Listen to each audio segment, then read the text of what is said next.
মাগরিবের নামাজের পর ছোট্ট এই দোয়াটি কোনো বান্দা যখন একবার পাঠ করবে, আল্লাহ তাআলা তাকে 70টি বিপদ থেকে হেফাজত করবেন, যার মধ্যে সর্বনিম্ন বিপদটি হচ্ছে দারিদ্রতা।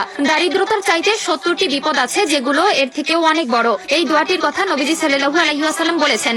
তিনি বলেন, কোন বান্দা যখন বিপদের মধ্যে পড়বে, মুসনাদে আহমদের বর্ণনা এসেছে, কোন বান্দা যখন বিপদের মধ্যে পড়বে তখন যদি বিপদে পড়ার পর সে এই দোয়াটি পড়বে, পড়ার সাথে সাথে আল্লাহ তাআলা তার প্রতি ধেয়ে আসা 70টি বিপদ থেকে তাকে রক্ষা করবে। কাজেই ভিডিওটি মোটেই এড়িয়ে যাবেন না। আমাদের মধ্যে এমন অনেকে আছে যাদের বিপদ পিছু ছাড়ে না, সব সময় দুর্ঘটনা, অনটন এবং দারিদ্রতা লেগেই থাকে। কোনো কিছুতেই যেন তাদের সংসারে উন্নতি আসে না। কিন্তু ছোট্ট এই একটি দোয়ার মাধ্যমে সেই ঘরটি হয়ে উঠবে একটি ফুল বাগিচার মতো সুন্দর রূপে।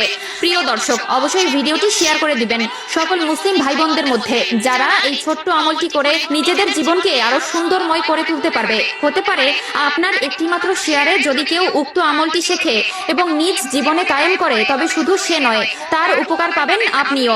কাজেই ভিডিওটি শেয়ার করে দিবেন। মাগরিবের নামাজের পর ছোট্ট